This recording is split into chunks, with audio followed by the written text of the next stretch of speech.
ഇന്ന് നമ്മുടെ ലീഡേഴ്സ് മോർണിംഗിൽ അതിഥിയെ എത്തിയിരിക്കുന്നത് മറ്റാരുമല്ല, പ്രിയപ്പെട്ട പ്രേക്ഷകർക്ക് ഇഷ്ടപ്പെട്ട നേതാവ് ജ്യോതികുമാർ ചാമക്കാലയാണ്. അദ്ദേഹത്തെ നമുക്ക് സ്വാഗതം ചെയ്യാം.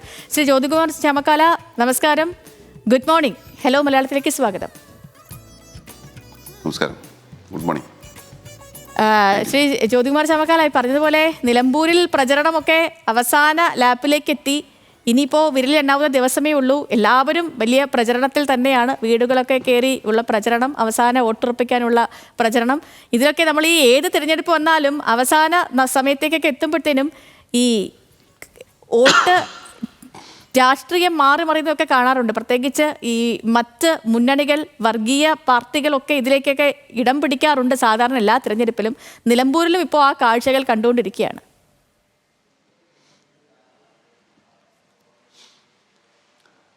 ഇവിടെ നിലമ്പൂരിൽ നല്ല മത്സരം നടക്കുന്നുണ്ട്. UDF സംബന്ധിച്ച് നല്ല വിജയപ്രതീക്ഷയാണുള്ളത്. ഞങ്ങൾക്ക് 100% വിജയിക്കാൻ കഴിയും എന്ന ആത്മവിശ്വാസമുണ്ട്. ഇവിടെ ഒരു ഉപതെരഞ്ഞെടുപ്പ് വരാനിടയ സാഹചര്യത്തെ സംബന്ധിച്ചും ഇപ്പോഴത്തെ രാഷ്ട്രീയ സാഹചര്യത്തെ സംബന്ധിച്ചും ഒക്കെ കേരളത്തിലെ ജനങ്ങൾക്ക് നന്നായിട്ടറിയാം. ഞങ്ങളെ സംബന്ധിച്ച് തെരഞ്ഞെടുപ്പ് പല ഘട്ടങ്ങളിൽ പിന്നിട്ടിരിക്കുന്നു. ഇപ്പോൾ അവസാന ലാപ്പിലേക്ക് കിടക്കുകയാണ്. നാളെ കഴിഞ്ഞ് മറ്റന്നാൾ പ്രിയങ്ക ഗാന്ധി ഈ മണ്ഡലത്തിലെത്തുന്നുണ്ട്. അതോടുകൂടി തന്നെ തെരഞ്ഞെടുപ്പ് മറ്റൊരു ലെവലിലേക്ക് പോവുകയാണ്. മാത്രമല്ല, മുതിർന്ന നേതാക്കൾ എല്ലാവരും ക്യാമ്പ് ചെയ്തുകൊണ്ട് ഞങ്ങളുടെ തെരഞ്ഞെടുപ്പ് പ്രവർത്തനങ്ങൾ ചിട്ടയായി നടന്നു പോകുന്നു. ഇവിടെ ഈ സൂചിപ്പിച്ചതുപോലെ പല വിഷയങ്ങൾ ഈ തെരഞ്ഞെടുപ്പിൽ ചർച്ച ചെയ്യപ്പെടുന്നുണ്ട്. എല്ലാ അർത്ഥത്തിലും കേരളത്തിലെ രാഷ്ട്രീയ സാഹചര്യം, ഇന്ത്യയിലെ രാഷ്ട്രീയ സാഹചര്യം ഈ ഉപതെരഞ്ഞെടുപ്പിൽ UDF അനുകൂലമാണ് എന്ന കാര്യത്തിൽ ഒരു തർക്കവും വേണ്ട. ഞങ്ങൾക്ക് നല്ല വിജയപ്രതീക്ഷയാണ് ഉള്ളത്. ജ്യോതികുമാർ ചാമക്കാല, ഇപ്പോൾ ഈ ജമാഅത്തെ ഇസ്ലാമി PDP പിന്തുണ, അങ്ങനെ പിന്തുണാ വിവാദമാണ് ഇപ്പോൾ കഴിഞ്ഞ ദിവസങ്ങളിലൊക്കെ നമ്മൾ നിലമ്പൂരിൽ കണ്ടു തുടങ്ങിയത്. ആര്യാടൻ ഷൗക്കത്തും ആര്യാടൻ മുഹമ്മദും ഒക്കെ പണ്ട് ജമാഅത്തെ ഇസ്ലാമിയെക്കുറിച്ച് പറഞ്ഞ കാര്യങ്ങളൊക്കെ പൊതുസമൂഹത്തിന് മുന്നിലുണ്ട്. ഒപ്പം ഉമ്മൻചാണ്ടി സർക്കാർ ജമാഅത്തെ ഇസ്ലാമിയെക്കുറിച്ച് പറഞ്ഞതുമുണ്ട്. അപ്പോൾ ഇങ്ങനെയൊക്കെ പ്രതികരണങ്ങളൊക്കെ നിലനിൽക്കുന്ന ഒരു സാഹചര്യത്തിൽ, അല്ലെങ്കിൽ അക്കാര്യങ്ങളൊക്കെ ജനങ്ങൾ ചർച്ച ചെയ്യുന്ന ഒരു സാഹചര്യത്തിൽ ജമാഅത്തെ ഇസ്ലാമിയുടെ വോട്ട് സ്വീകരിക്കുന്നതിലൂടെ UDF മുന്നോട്ട് വെക്കുന്ന ഒരു രാഷ്ട്രീയ നൈതികത എന്താണ് ശ്രീ ചാമക്കാല?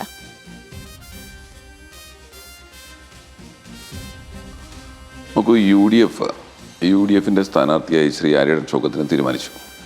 ആര്യാടൻ ഷൗക്കത്ത് കോൺഗ്രസിൻ്റെ പ്രതിനിധിയായിട്ടാണ് UDF സ്ഥാനാർത്ഥിയായി മത്സരിക്കുന്നത്. ആര്യാടൻ ഷൗക്കത്ത് മത്സരിക്കുന്ന ചിഹ്നം കൈപ്പത്തി ചിഹ്നത്തിലാണ്. ഞങ്ങളൊരു സ്ഥാനാർത്ഥിയെ തിരഞ്ഞെടുപ്പിൽ നിർത്തുമ്പോൾ സ്വാഭാവികമായും ആ സ്ഥാനാർത്ഥിയുടെ പാർട്ടി മുന്നോട്ട് വയ്ക്കുന്ന ആശയങ്ങൾ, ആ മുന്നണി മുന്നോട്ട് വയ്ക്കുന്ന ആശയങ്ങൾ എല്ലാം ചർച്ച ചെയ്യപ്പെടും. അപ്പോൾ ഞങ്ങളുടെ പാർട്ടി ചിഹ്നത്തിൽ നിർത്തുന്ന ഞങ്ങളുടെ മുന്നണി കോൺഗ്രസ് പാർട്ടി ചിഹ്നത്തിൽ മത്സരിപ്പിക്കുന്ന ഒരു സ്ഥാനാർത്ഥിയാണ് ആര്യാടൻ ഷൗക്കത്ത്. ഞങ്ങൾ വോട്ട് ചോദിക്കുന്ന എല്ലാവരോടുമാണ്. ഈ നിയോജകമണ്ഡലത്തിലെ മുഴുവൻ വോട്ടർമാരോടും ഞങ്ങൾ വോട്ട് ചോദിക്കുന്നുണ്ട്. ചോദിക്കുമ്പോൾ ഞങ്ങളുടെ പാർട്ടിയുടെ ആശയങ്ങളനുസരിച്ച്, ഞങ്ങളുടെ പാർട്ടിയുടെ നിലപാടുകളനുസരിച്ച് ഞങ്ങൾ ഒരു സ്ഥാനാർത്ഥിയെ ഫീൽഡ് ചെയ്യുമ്പോൾ അതിനനുകൂലമായി ഞങ്ങൾ വോട്ട് ചോദിക്കും. ഇവിടെ ജമാഅത്ത് ഇസ്ലാമിയെ സംബന്ധിച്ച് സംസാരിച്ചു. ജമാഅത്ത് ഇസ്ലാമിയെ സംബന്ധിച്ച് അവർ ഞങ്ങൾക്ക് നിരുപാധികമായ പിന്തുണ നൽകിയിട്ടുണ്ട്. അതിനുള്ള അവകാശം അവർക്കുണ്ട്. ആ പിന്തുണ വേണ്ട എന്ന് പറയേണ്ട സാഹചര്യവും ഇപ്പോഴില്ല. പക്ഷേ ഇടതുപക്ഷത്തെ സംബന്ധിച്ച് ഇത്തരത്തിൽ അവസരവാദ രാഷ്ട്രീയം തുടർച്ചയായി മുന്നോട്ട് വയ്ക്കുന്നവരാണവർ. അവരോടൊപ്പം നിന്നാൽ അത് ഏറ്റവും വലിയ ജനാധിപത്യ പ്രസ്ഥാനമാകും. പക്ഷേ അവരെ എതിർത്താൽ അതൊരു വർഗീയ സംഘടനയായി മാറും. ഞങ്ങളെ സംബന്ധിച്ച് ഇപ്പോൾ നമുക്ക് ഒരുപാട് അതുമായി ബന്ധപ്പെട്ട് തെളിവുകൾ നമ്മുടെ മുമ്പിലുണ്ട്. ഇടതുപക്ഷത്തിൻ്റെ നിലപാടുകളും മലക്കമറിച്ചിലുകളും ഒക്കെ. ഇപ്പോൾ ഇതുമായി ബന്ധപ്പെട്ട് ശ്രീ ആര്യാടൻ ഷൗക്കത്തും അതുപോലെ ശ്രീ ആര്യാടൻ മുഹമ്മദും ഒക്കെ പറഞ്ഞിട്ടുള്ള കാര്യങ്ങൾ നോക്കൂ. നിങ്ങളൊക്കെ പ്രചരിപ്പിച്ചുകൊണ്ടിരുന്നത് ശ്രീ ആര്യാടൻ ഷൗക്കത്തുമായി അല്ലെങ്കിൽ അദ്ദേഹത്തിൻ്റെ കുടുംബവുമായി മുസ്ലിം ലീഗിൻ്റെ നേതൃത്വത്തിന് വലിയ അകൽച്ചയുണ്ട് എന്നാണ്. ഇന്നലെ മുസ്ലിം ലീഗ് കുടുംബത്തിലെ പാണക്കാട് കുടുംബത്തിലെ അംഗങ്ങൾ തന്നെ വളരെ വ്യക്തമായി പറഞ്ഞിട്ടുണ്ട്, ഞങ്ങൾക്കൊരു അകൽച്ചയുമില്ല, ഞങ്ങൾ തമ്മിൽ എന്തെങ്കിലും അഭിപ്രായ വ്യത്യാസങ്ങളുണ്ടെങ്കിൽ അത്തരം തെരഞ്ഞെടുപ്പിൽ പ്രതിഫലിക്കില്ല.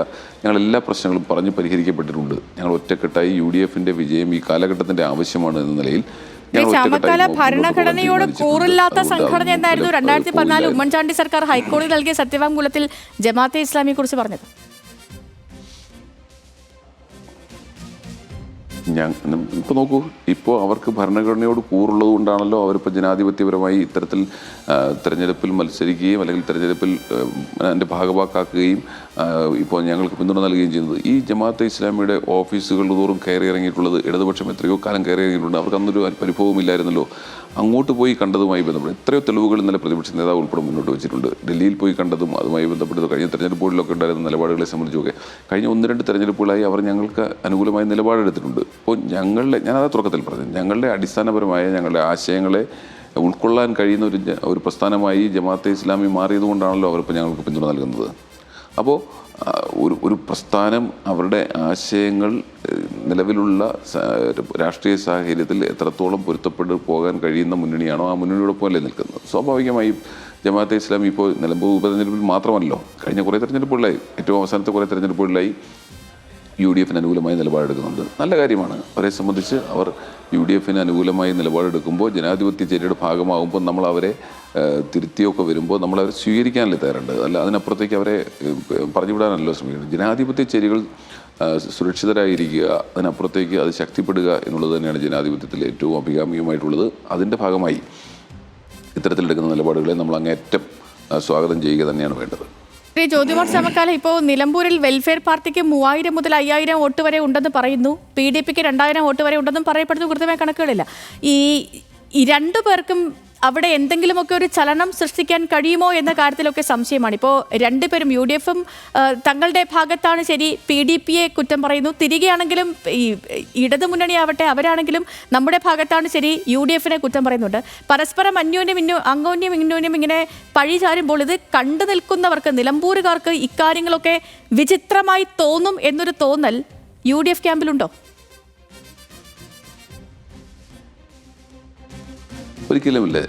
ജനാധിപത്യത്തിൽ ഇത്തരത്തിലുള്ള ആശയ സംവാദങ്ങൾ സ്വാഭാവികമാണ്. ഇവിടെ ഞങ്ങളെ സംബന്ധിച്ച് ഞങ്ങൾ മുന്നോട്ട് വെക്കുന്ന ആശയങ്ങൾ ഞാനൊരു കാര്യം താങ്കളോട് പറഞ്ഞാലും താങ്കൾ എന്നോടൊരു കാര്യം പറഞ്ഞാലും അത് ലോജിക്കലായിരിക്കണം. ഞങ്ങളെ സംബന്ധിച്ച് ലോജിക്കലായിട്ടുള്ള സ്റ്റേറ്റ്മെൻറ്റ്സാണ് ഞങ്ങൾ നടത്തുന്നത്. ലോജിക്കലായിട്ടുള്ള കാര്യങ്ങൾ തന്നെയാണ് ഞങ്ങൾ പറഞ്ഞിട്ടുള്ളത്. ഞങ്ങൾ ലോജിക്കലായി തന്നെയാണ് സംഘടനാ പ്രവർത്തനം നടത്തിക്കൊണ്ട് പോകുന്നത്, ജനങ്ങൾക്ക് മനസ്സിലാകുന്ന രീതിയിൽ. ഇവിടെ നിലമ്പൂരിലെ ജനങ്ങളെ സംബന്ധിച്ച് ഇതൊക്കെ അവർക്ക് കൃത്യമായി ബോധ്യപ്പെടും. ഒരു രാഷ്ട്രീയ പ്രസ്ഥാനത്തിൻ്റെ അടിത്തറ എത്രത്തോളം ഉണ്ട് എന്ന് നോക്കിയിട്ടല്ല ആ രാഷ്ട്രീയ പ്രസ്ഥാനം ജനാധിപത്യത്തിൻ്റെ ഭാഗമാകുന്നത്, തെരഞ്ഞെടുപ്പിൻ്റെ ഭാഗമായി മാറുന്നത്. ഇല്ലെങ്കിൽ പിന്നെ അടിത്തറയുള്ള 1-2 കക്ഷികൾ അല്ലെങ്കിൽ 2-3 കക്ഷികൾ മതിയല്ലോ ഈ തെരഞ്ഞെടുപ്പിൽ. ഇവിടെ നമ്മുടെ ഭരണഘടന നമുക്ക് അനുവദിക്കുന്ന അവകാശങ്ങളുണ്ട്. അതനുസരിച്ച് ചെറുതും വലുതുമായ എല്ലാ രാഷ്ട്രീയ പ്രസ്ഥാനങ്ങളും അവരുടെ ആശയങ്ങൾക്കനുസരിച്ച് രൂപപ്പെടുത്തുവാനുള്ള സാഹചര്യമുണ്ട്. അങ്ങനെ രൂപപ്പെടുത്തിയിട്ടുള്ള പ്രസ്ഥാനങ്ങൾ അവർ തങ്ങൾ മുറുകെ പിടിക്കുന്ന ആശയങ്ങൾ പലപ്പോഴും ജനാധിപത്യത്തിന് ഗുണകരമാകുന്ന രീതിയിലേക്ക് പ്രയോജനപ്പെടുത്താറുണ്ട്. ഇവിടെ UDF വിജയിക്കേണ്ടത് ഈ കാലഘട്ടത്തിൻ്റെ ആവശ്യമാണെന്ന ബോധ്യത്തിൻ്റെ അടിസ്ഥാനത്തിൽ ഇത്തരത്തിലൊരു പ്രസ്ഥാനം നമ്മളെ പിന്തുണച്ചാൽ അതിനകത്ത് അത് മനസ്സിലാക്കാനുള്ള കഴിവ്, ശേഷി നിലമ്പൂരിലെ ജനങ്ങൾക്കുണ്ട് എന്ന കാര്യത്തിൽ ഒരു തർക്കവും വേണ്ട. ശ്രീ ജ്യോതികുമാർ ചാമക്കാല, ഒരൊറ്റ കാര്യം കൂടി. ഇപ്പം ഈ UDF തീവ്ര സ്വഭാവമുള്ള സംഘടനകളുടെ വോട്ട് സ്വീകരിക്കുന്നത് നിലമ്പൂരിലെ മതേതരായ വോട്ട് നൽകുന്നവരുടെ അവരെ ഈ കാര്യങ്ങളൊക്കെ ഒന്ന് പിന്നോട്ട് വലിക്കും എന്നൊരാശങ്ക UDF ക്യാമ്പിലേക്കുണ്ടോ? അതോ കിട്ടുന്നിടത്തെല്ലാം നിന്നും പോരട്ടെ, ഒഴുക്കിനനുസരിച്ച് നീങ്ങട്ടെ എന്നൊരു നിലപാടിലാണോ UDF ഇപ്പോഴുള്ളത്? ഈ മുജാഹിദ്, EK സുന്നി വിഭാഗങ്ങളൊക്കെ ഇനിയൊരു എതിർപ്പ് ഉന്നയിച്ചാൽ ഈ നിലവിലെ നിലപാടിൽ ഒരു പുനർചിന്തനത്തിന് UDF തയ്യാറാകുമോ? നോക്കൂ, ഞാൻ തുടക്കത്തിൽ പറഞ്ഞു, ഞാൻ വീണ്ടും അതേ പോയിന്റിലേക്ക് മടങ്ങിയെത്തുകയാണ്. അവസാന ഘട്ടത്തിൽ ഞങ്ങൾ കൈപ്പത്തി ചിഹ്നത്തിലാണ് മത്സരിക്കുന്നത്. ഞങ്ങൾ കോൺഗ്രസിൻ്റെ ഔദ്യോഗിക സ്ഥാനാർത്ഥിയാണ് UDFിൻ്റെ സ്ഥാനാർത്ഥി. ആ സ്ഥാനാർത്ഥിയെ പിന്തുണയ്ക്കാൻ സഹായിക്കാൻ ആരൊക്കെ വന്നാലും ഞങ്ങളുടെ ആശയങ്ങൾ ഉൾക്കൊണ്ടുകൊണ്ട് ഞങ്ങളെ സഹായിക്കാൻ വരുന്നവർക്ക് എല്ലാവർക്കും വരാം. അത് CPMലുള്ള ഇപ്പോഴത്തെ CPMൻ്റെ നിലപാടുകൾക്കെതിരായി നിൽക്കുന്നവർക്ക് വരാം. ഏത് പ്രസ്ഥാനത്തിൽപ്പെട്ടവർക്കും ഞങ്ങളെ പിന്തുണയ്ക്കാൻ ഞങ്ങളുടെ ചിഹ്നവും ഞങ്ങളുടെ അടിസ്ഥാന ആശയങ്ങളും UDFിൻ്റെ പ്രവർത്തന രീതിയും ഒക്കെ ബോധ്യപ്പെടുന്ന ആർക്കും ഞങ്ങളെ പിന്തുണയ്ക്കാം. അതിനപ്പുറത്തേക്ക് ഇതിനകത്ത് കൂടുതൽ കടന്ന ചിന്തയുടെ ആവശ്യമില്ല. തെരഞ്ഞെടുപ്പിൽ അങ്ങനെയല്ലല്ലോ, എല്ലാവരും പോരട്ടെ എന്ന് പറഞ്ഞാൽ അങ്ങനെയല്ലല്ലോ. നമ്മൾ ആശയപരമായി യോജിക്കാൻ കഴിയുന്നവർ അല്ലെങ്കിൽ പൊതുശത്രുവിനെതിരായി യോജിക്കാൻ കഴിയുന്നവർ പലപ്പോഴും യോജിക്കേണ്ടി വന്നിട്ടുണ്ട്. അങ്ങനെ യോജിക്കുകയും ചെയ്യും. ഇവിടെ വെൽഫെയർ പാർട്ടിയെ സംബന്ധിച്ച് കഴിഞ്ഞ കുറേ നാളുകളായി ജനാധിപത്യ ചേരിയോടൊപ്പം ചേർന്ന് നിൽക്കുകയാണ്. സ്വാഭാവികമായും അവരുടെ പിന്തുണ ഞങ്ങൾക്ക് ഗുണകരമാകും എന്ന് തന്നെയാണ് ഞങ്ങളുടെ പ്രതീക്ഷ. യെസ്, വളരെയധികം നന്ദി ശ്രീ ജ്യോതികുമാർ ചാമക്കാല. നമുക്കിപ്പം ചേർന്നതിന് അങ്ങേക്ക് നല്ലൊരു ദിവസം കൂടി ആശംസിക്കാം. ശരി, അപ്പോൾ ഈ നിലപാട് വ്യക്തമാണ്, UDF നിലപാട് വ്യക്തമാണ്. വെൽഫെയർ പാർട്ടിയുമായി ബന്ധപ്പെട്ട് ജമാഅത്തെ ഇസ്ലാമിയുമായി ബന്ധപ്പെട്ടുള്ള നിലപാട് വിശദീകരിക്കുകയാണ് ജ്യോതികുമാർ ചാമക്കാല.